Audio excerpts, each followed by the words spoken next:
Hello family soldiers, ఈ దసరాత్రి సిరీస్లో 3వ రోజు అన్నపూర్ణేశ్వరిగా కొలువైన మన ఆదిశక్తికి ఎంతో ఇష్టకరమైన, ఎన్నో పోషకాలు కలిగి రుచికరమైన కొబ్బరి అన్నం ఎలా చేయాలో చూసేద్దాం రండి. అన్నపూర్ణే సదాపూర్ణే శంకర ప్రాణ వల్లభే జ్ఞాన వైరాగ్య సిద్ధార్థం భవతి భిక్షాం దేవి చ పార్వతి అనే అమ్మవారిని కొలుస్తూ మన వీడియోని స్టార్ట్ చేసేద్దాం. దానికోసం ముందుగా ఒక బాణలి తీసుకునేసి అందులోకి ఆయిల్ వేసుకోవాలి. ఇది కొంచెం వేడైన తర్వాత అందులోకి పల్లీలు, శనగిత్తనాలు వేసి, అలాగే శనగబ్యాళ్ళు, ఉద్దిబ్యాళ్ళు ఒక స్పూన్ వేసుకోవాలి. అలాగే కొన్ని ఒట్టిమిరపకాయలు.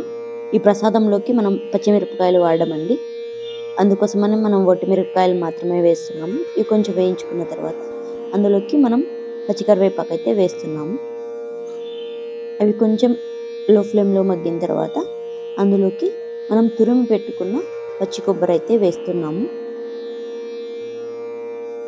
ఇవి కొంచెం వేయించుకున్న తర్వాత అందులోకి సరిపడా ఉప్పు వేసుకోవాలి. ఉప్పు వేసుకొని ఆ పచ్చిదనం వెళ్ళేంత వరకు కొంచెం లో టు మీడియం ఫ్లేమ్లో వీటిని ఫ్రై చేసుకోవాలి, వేయించుకోవాలి. దాని తర్వాత మనం వాడ్చి పక్కన పెట్టుకున్న రైస్ చల్లారి పెట్టుకోవాలి. అలా చల్లగా పొడి పొడిగా ఉన్న రైస్ని ఇందులోకి మనం కలిపేసుకుంటున్నాము. ఒకవేళ మీరు మన వీడియోస్ని ఫస్ట్ టైం చూస్తున్నట్టయితే సబ్స్క్రైబ్ చేసుకోండి.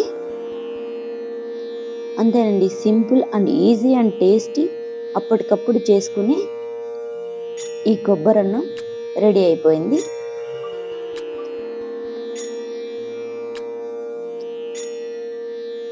So thank you for watching. ఇప్పుడు అయిపోయిందండి.